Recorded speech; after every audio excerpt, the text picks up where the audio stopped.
LHS Live, every Wednesday morning from 9:30 a.m. to 10 a.m.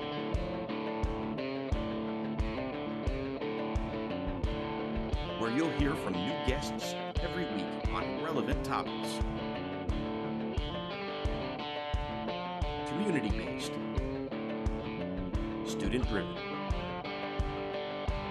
And now, your host, Joe Roberts. Good morning, Panthers, and welcome to this edition of LHS Live. I'm Joe Roberts, and I'm here with special guest Ross Norwood.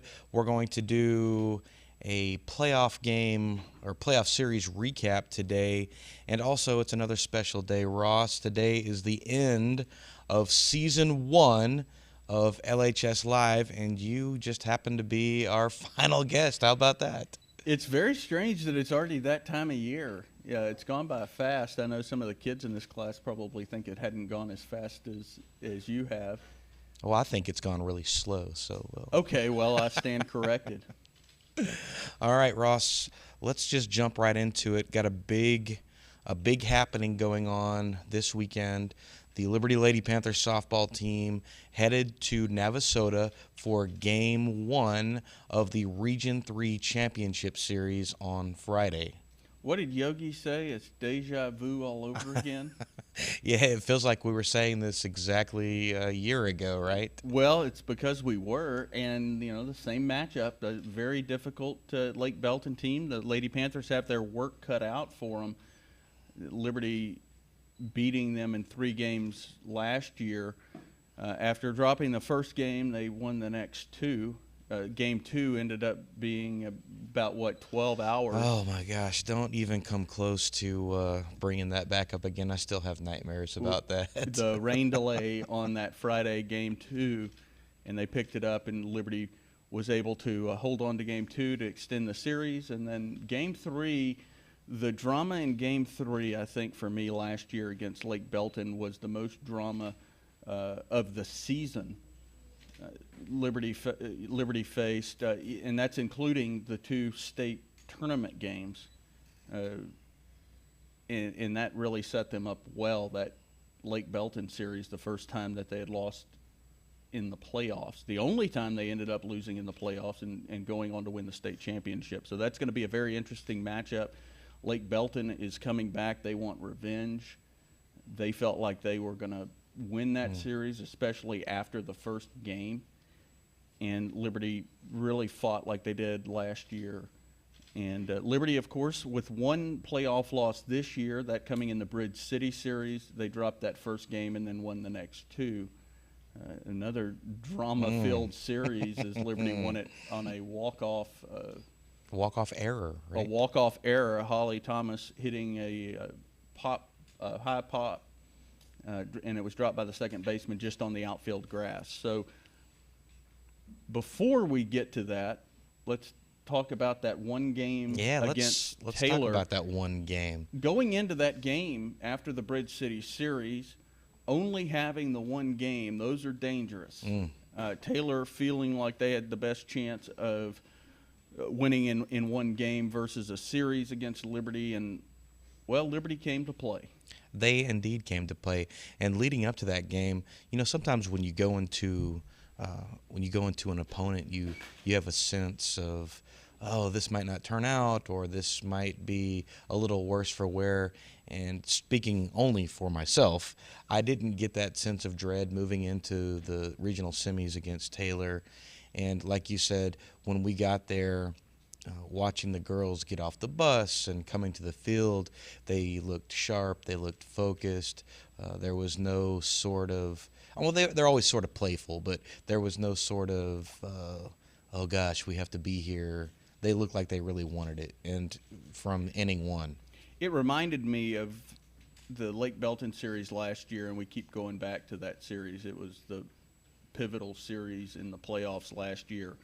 And after dropping a tough one in Game 1, watching them in Game 2 reminded me of how they were carrying themselves before that Taylor game. Mm-hmm.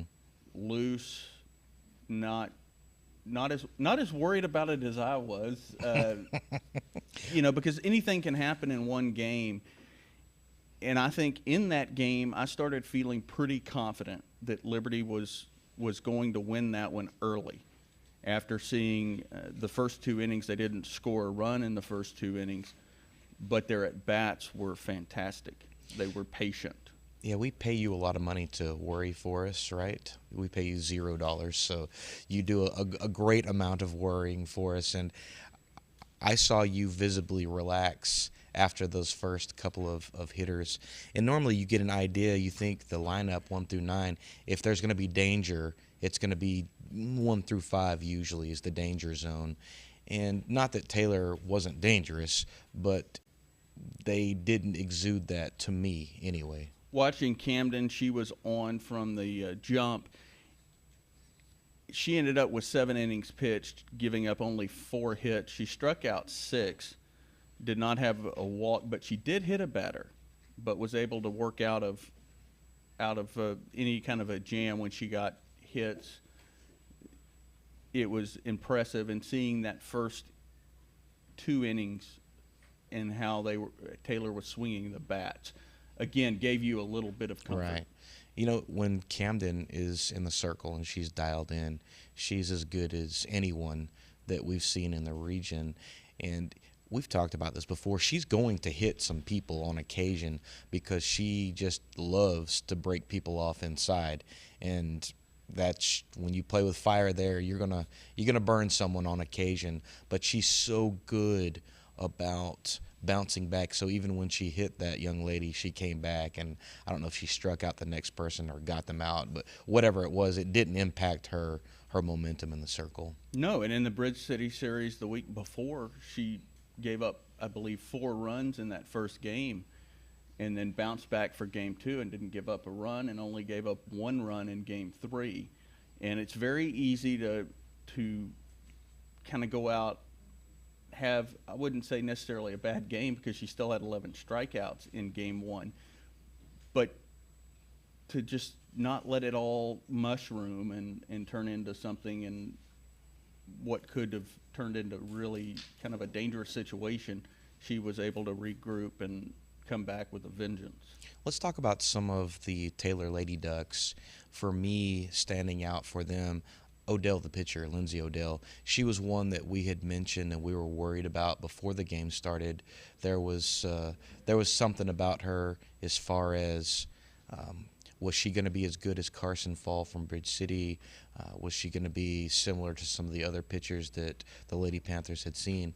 And she really carried herself well in the circle. She didn't get some calls that she felt like she wanted, and she hung a few that the Lady Panthers took advantage of, but pretty good performance by her despite the 7 runs. Yeah, the 7 runs, it's always nice to put up the crooked numbers, and Liberty was able to do that in several innings. And when you can do that, it really changes the momentum.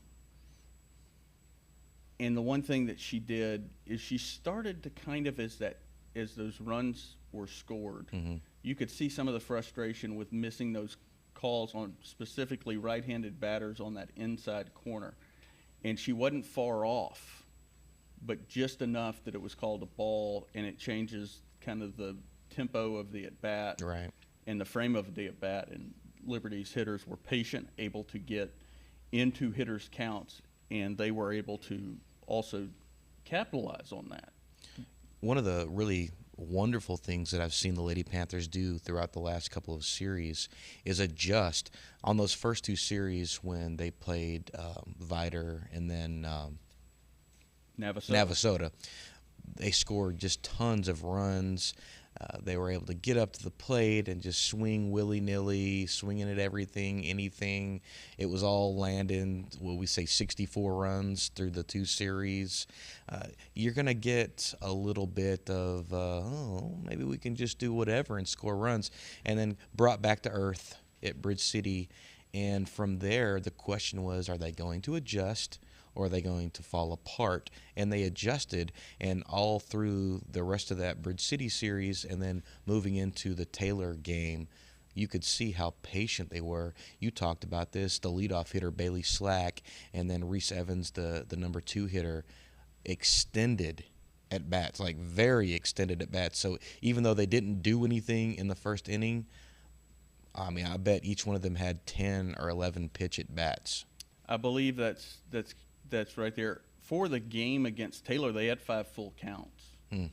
And of those 5 full counts, there were probably 3 that the count started 0-2, or the batter got to 0-2, and that patience, laying off some close pitches, which is really hard to do when you're down 0-2, and it's a gamble sometimes, especially with the way Odell was pitching. She wasn't missing by a whole lot, but they were able to see that they were kind of falling off that inside and outside corner. So let's talk about then some of the adjustments, some other adjustments that the Lady Panthers made, specifically in regards to how Taylor adjusted to the Lady Panthers. Their third baseman, Ortega, who, by the way, wonderful personality. She was so fun to watch. She creeped as far up the third base line as you could possibly get. They had the outfielders shifted over, and they were prepared for the left-handed slapping ability of the Lady Panther lineup, and the Lady Panthers didn't really go that way. They pulled the ball and went right field. And you did see that specifically with those left-handed batters, because that would set up perfectly. They were ready for that opposite field bunt, Right. Or push bunt, and Liberty being able to make that adjustment very early. In Ortega, the personality for her was great to watch. As the game progressed, she was even keel. When she would make a mistake, she didn't let that get to her. And joking around with Yes. with Karen Slack and the players. All right. Speaking of which, she had a couple of plays down there, and Karen took a ball off the foot. She looked as good of a soccer player as I've ever seen there. Had to take a moment in the dugout and came back, and then Ortega ran into her, knocked her down, something like that, and just Ortega. She was smiling the whole time. She was one of the more fun kids that we've faced. She was one of the more fun ones to watch. It's always nice when your opponent is not trying to get under your skin and you can have fun. It's even better when you're winning too, and you can move on. But all in all, that game for Liberty was dominating. Well, before we get to that dominance, and we've kind of just jumped all around it, there was a moment in the game where I thought that maybe this was going to be a little tougher, and it had to do with some of the aggressiveness that the Lady Panthers were exhibiting. In particular, Bailey Slack, she gets on first, and then I don't know if it was a hit and run call or whatever, but she jumped off a little further than maybe perhaps she wanted to, and the catcher for Taylor came out there and they got her, and I was thinking, okay, well, maybe something's going to happen here, because a lot of times I feel like when you get in those situations, that could be a momentum shifter. It definitely had the potential to, because the previous 2 pitches to Bailey being picked off or caught stealing, it was a very similar deal. She was about halfway, baiting the catcher to come and make a throw, and she was able to scamper back to first base on the first 2 times, but she had gotten a little too far. They didn't let that get under their skin. They regrouped. She later in the game had a stolen base, and that is that speed. When you have that speed, you can really do a lot of things. Lightning. And I think she got into their defensive mindset so badly that I think she specifically was able to manufacture some other runs, because the catcher and even Odell, they were so concerned about her that it allowed some other people to move around, to get on and do some stuff because of Bailey Slack's just speed. That is something, when you can take a single, an infield single, exactly, an infield and single, turn that into a run, and before you know it, that infield single has the batter or the runner on third base. And in some cases, they end up on third base if there's a defensive miscue or something of that nature, and that infield hit turns into a 2 bases gained, it allows you to more opportunities to drive in runs. So let's talk about the runs now. Big third inning, the inning number 3. It feels like that has been the inning so far. The last 2 rounds, it has been. Games 1 and 2 of the Bridge City series, whoever scored in the third inning went on to win the game. Game 3, Bridge City scored in the third inning. Liberty was not able to score in the third inning. They weren't able to drive in the runners that they had on base. But Liberty winning in the bottom of the 7th inning, and it really was very important that Liberty in that game was the home team. Right. So big third inning against Taylor, bases loaded, no outs, right? Correct. Bases And loaded. Kylie Bishop, the senior, and we've talked about her just so much lately, how she's come so far defensively, making that transition from second base to third base, and then how that has really just translated at the plate.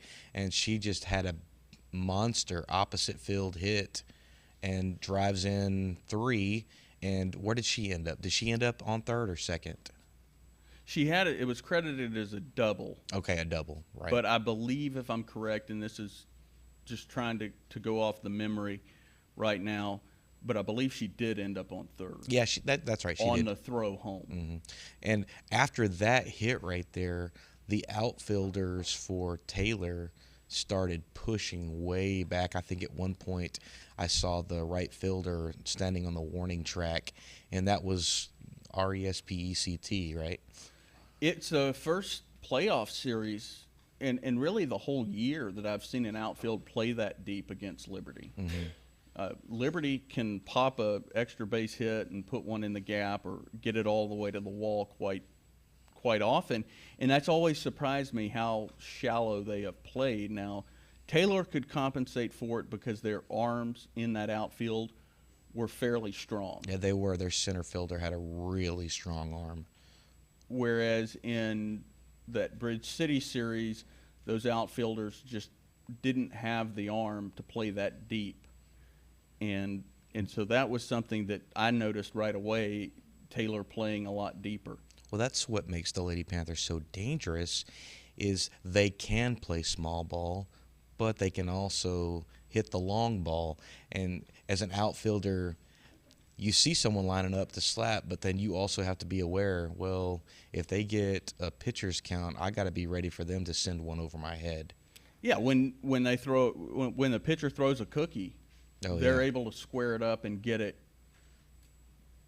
out in the outfield pretty hard, shoot the gaps, and once it gets to the wall with the Liberty speed, at a minimum you're going to have the runner making it to second, but many times to third, and as we've seen with Bailey Slack occasionally, an inside the park home run. No doubt. So all the scoring gets done in those middle innings, and 7-0 lead. There was a brief little blip on the, the heart monitor in the top of the 7th inning. Taylor not ready to go down without swinging at any rate. Lady Panthers get out of that, and they're the regional semifinals, setting up what felt like had to happen from the get-go, a regional final with Lake Belton and the Lady Panthers. When you have 2 base runners and nobody out, your magic pill is the double play. And most double plays are 6-4-3 from the shortstop, second base to first base, or second to short to first. They cleaned up that inning very well on a 6-4-3-2 double play, not one that you see very often, in a strong throw from Reagan Williamson and a good catch by Holly Thomas, cutting down a runner at the plate, cleaned up that inning, and it went from 2 on and nobody out to 2 outs and 1 on. And then from there, after that double play, it was all but over there. So again, the Lady Panthers, the regional semifinal champions, and now getting squared up on Friday to play Lake Belton Lady Broncos in Navasota. Game 1, 5 p.m. Game 2 on Saturday at 2 p.m. And then, if necessary, Game 3 to follow probably 30 minutes after that one. They're typically about 30 minutes apart, which for me, I think about it and I'm like, man, that's not a lot of time to regroup and get a breather and get some water. It's going to be very hot, and at 5 o'clock, it's going to, for most of the game, they're going to stay pretty warm. Hopefully, if there is a Game 3, it's going to cool off a little bit. But another thing to think about at a 5 o'clock start, the sun's been beating down on that synthetic turf field, and those are typically 40 to 70 degrees warmer than the air temperature. Right. In last year's game, they had to come back because of the rain delay and finish Game 2 and then Game 3. And I remember being on that field after Game 3 was over, and I wasn't on the field all that long before I was just sweating. Well, it's in a bit of a bowl, so it's down, so that's going to make it a little warmer anyway because the airflow's not quite as good on that. Well, we're just about out of time, Ross. I'll give you a chance for a final thought. We are going to be at the game on Friday and Saturday.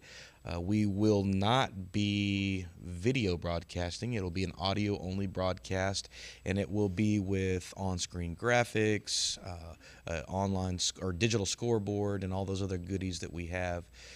So still tune in, and it's going to be Panther Sports, sportswithaz.com. You'll still be able to get the link, and you'll still be able to listen to us. All right, so as we're wrapping up, we've got about 2 minutes. Final thoughts on the Lake Belton versus Lady Panthers matchup? Patience and not swinging at pitches and chasing pitches. Make Schultz, who will in all likelihood be the Game 1 starter. They saw her for 2 games last year, Games 1 and 3. Make her work. Put pressure on the defense. We saw last year, as good as that defense is, you put the pressure on, and they will make potentially some mistakes, and that's when you have to capitalize. All right, Panther Nation, you've been watching LHS Live. Again, this is the final LHS Live of the year. Thank you to everyone that has tuned in. Thank you for all of our sponsors, the LISD Education Foundation, Emily Cook, Attorney at Law, C. Bruce Stratton, Attorney at Law. Stuff like this does not happen without our wonderful sponsors. Thank you to our administration team, all of the student workers, all of the students that have contributed, whether camera person, audio person, running all the digital stuff. I want to give a huge shout out to our junior producer, Oscar Sakata, for just making a great leap from the beginning of this year to really, he's running the show now. You can't see that offline, but he's running the show, and it's really cool to see all the wonderful things that he's done. I'm Joe Roberts, and you've been watching LHS Live, and we will see you next year. Thanks for watching every Wednesday morning from 9:30 a.m. to 10 a.m.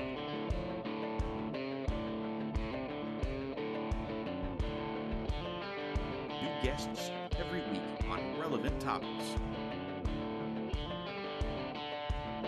Community-based. Student-driven.